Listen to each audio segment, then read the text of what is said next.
Guys, selamat datang di channel Yande Life.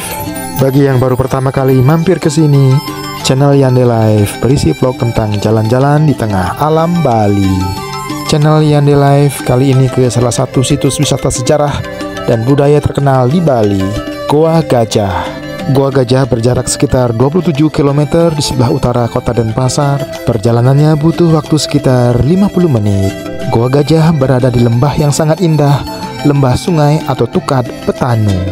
Sebelum menampilkan suasana di lokasi Goa Gajah itu sendiri, kita tampilkan dulu perjalanan sesaat sebelum sampai di Goa Gajah. Ini datang dari arah selatan, dari arah kota Denpasar. Sekarang kita sedang melintasi Jalan Cok Rai Pudak di Desa Peliatan, Kecamatan Ubud. Kalau belok ke kiri mengarah ke pusatnya Ubud dan Tegalalang. Namun di pertigaan ini kita belok kanan menuju ke arah Tampak Siring, yang juga pada saat bersamaan satu jalur menuju ke Goa Gajah. Sekarang kita sedang melintasi Jalan Raya Goa Gajah atau Goa Gajah. Huruf A di akhir kata dibaca E kalau di Bali. Oke, sebelum tiba di lokasi, jangan lupa untuk mendukung perkembangan channel Yande Life dengan cara subscribe. Itu akan jadi penyemangat bagi channel Yande Life untuk terus mengupload video jalan-jalan di tengah alam Bali. Terima kasih bagi yang sudah subscribe. Ini masih di Desa Peliatan. Sekarang kita masuk ke desa berikutnya, Desa Kemenuh, masih di Kecamatan Ubud. Sepanjang jalan ini banyak tempat makan yang favorit. Ada hal unik melintasi Desa Kemenuh ini karena pendek saja kita melintasi Desa Kemenuh. Desa Kemenuh secara geografis wilayahnya itu membentang ataupun memanjang begitu ya, secara langsing dari arah utara ke selatan. Saat ini sedang mengarah dari barat ke timur. Dan di bagian sini kita hanya sebentar saja. Sesaat lagi setelah jembatan sungai atau Tukat Petanu di depan, kita akan masuk ke desa berikutnya, yaitu Desa Bedulu, Kecamatan Belah Batu, tempat dari Goa Gajah itu berada. Segera setelah jembatan ini, di sebelah kiri ada restoran tebing sungai yang favorit, Layana Warung. Nantikan vlog review tentang Layana Warung melalui link yang ada di atas. Oke, setelah ini artinya kita sebentar lagi akan sampai di tujuan, yaitu di Goa Gajah. Goa Gajah dengan perpaduan keindahan alam di lembah sungai, arsitektur kuno dan suasana spiritual menjadi destinasi yang menarik bagi wisatawan. Kita akan lihat sebagian besar pengunjungnya adalah wisatawan asing. Sesaat lagi di depan kita akan belok kanan menuju ke area parkir dari Goa Gajah. Area parkirnya sangat luas. Channel Yande Life tiba di sini sekitar jam setengah 10 pagi. Terlihat di sebelah sana sudah banyak mobil-mobil yang terparkir, mobil yang mengantarkan para pengunjung melihat-lihat suasana di Goa Gajah di bawah hingga ke lembah sungai yang ada di lebih bawahnya lagi. Oke, Goa Gajah sebenarnya sebuah kompleks yang terdiri dari dua bagian utama, yaitu bagian utara yang merupakan peninggalan warisan Hindu dan bagian selatan yang merupakan warisan Buddha. Oke, dari parkir kita turun ke bawah. Dari dua bagian yang ada di kompleks Goa Gajah ini, vlog kali ini hanya akan membahas kompleks bagian utara. Bagian utara ini berpusat pada sebuah candi gua yang kita kenal selama ini sebagai Goa Gajah. Kenapa namanya Goa Gajah? Apakah di dalam gua ada gajah?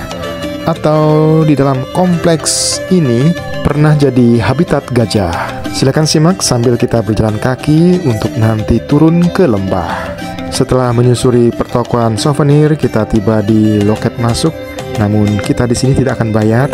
Hanya turislah yang bayar, sementara yang keperluan terkait persembahyangan tidak perlu bayar.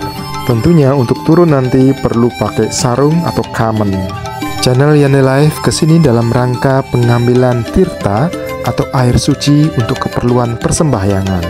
Tirta atau air suci tersebut akan diambil di beberapa titik di dalam kompleks Goa Gajah ini, yang memang di sini ada sumber mata air yang disucikan. Kompleks Goa Gajah, baik yang utara maupun yang selatan ada di bawah. Yang selatan tidak akan dibahas di sini, itu letaknya lebih bawah lagi, persis di lembah sungai. Klik link di atas untuk vlog review kompleks bagian selatan dari Goa Gajah ini. Elevasi lumayan tinggi, jadi akan ada banyak tangga ditemui sampai turun ke bawah. Yang kita lihat sebelah kiri di bawah ini adalah kompleks bagian utara dari Gua Gajah. Kalau kompleks bagian selatannya tidak terlihat karena adanya lebih bawah lagi. Jadi akan ada anak tangga berikutnya yang tidak terlihat dari sini untuk mencapai lembah sungai.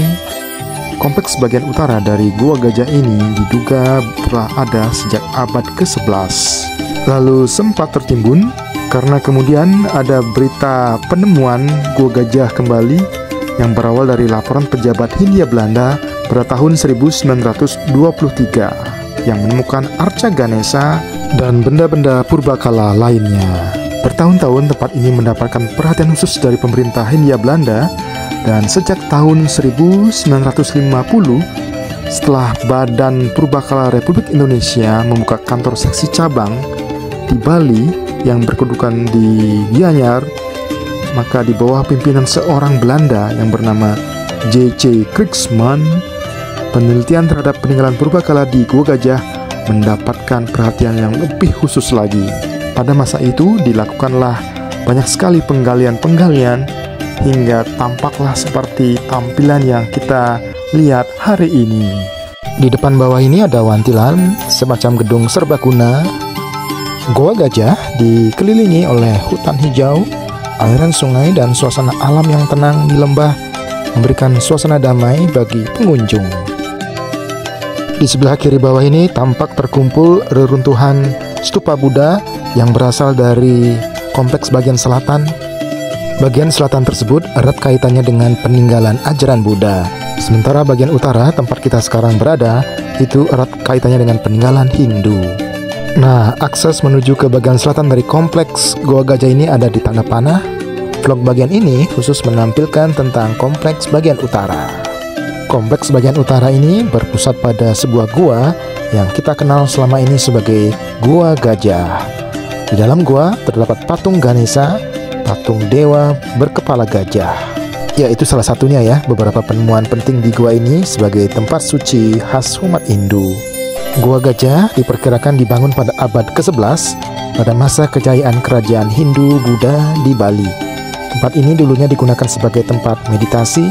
Nama Gua Gajah tidak merujuk pada keberadaan gajah, melainkan berasal dari kata Loa Gajah yang berarti sungai suci dalam bahasa Sanskerta. Kalau tentang sungai, memang di sebelah bawah di kompleks bagian selatan ada sebuah sungai kecil yang jernih. Guanya ada di sebelah sana, tanda merah.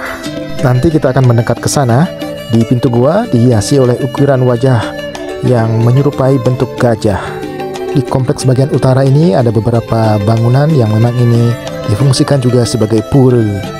Ini suasana hari Minggu jam 10 pagi dan lumayan banyak pengunjungnya. Pengunjungnya adalah semuanya bule kecuali kita ya. Di depan sebelah kanan ada kompleks petirtaan yang jalannya turun ke bawah. Channel Yandi Live ke Pura Gua Gajah dalam rangka untuk mengambil atau nunas tirta atau air suci yang dari kolam petirtaan yang di bawah ini. Tirta ini berasal dari mata air yang keluar melalui pancuran arca-arca di bawah. Di sini ada 6 arca, namun seharusnya 7. Satu sudah hilang atau belum ditemukan. Yang kemungkinan yang hilang itu adalah arca Ganesha.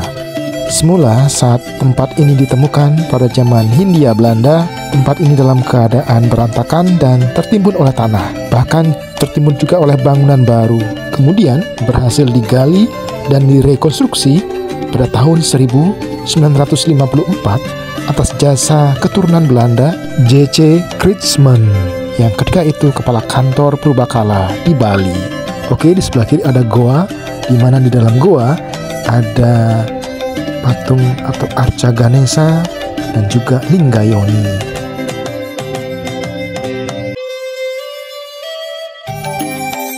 Channel Yandi Live sudah mengambil tirta dari sumber mata air yang ada di kolam petirtaan di bawah.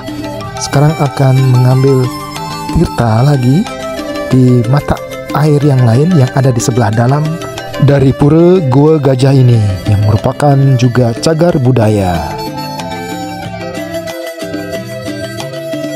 Di sebelah dalam ada satu pancoran mata air atau tirta yang ada di dalam Pura Beji namanya. Jadi Pura Beji ini bagian dari kompleks Pura Gua Gajah. Nah, di depan ini adalah Pura Beji.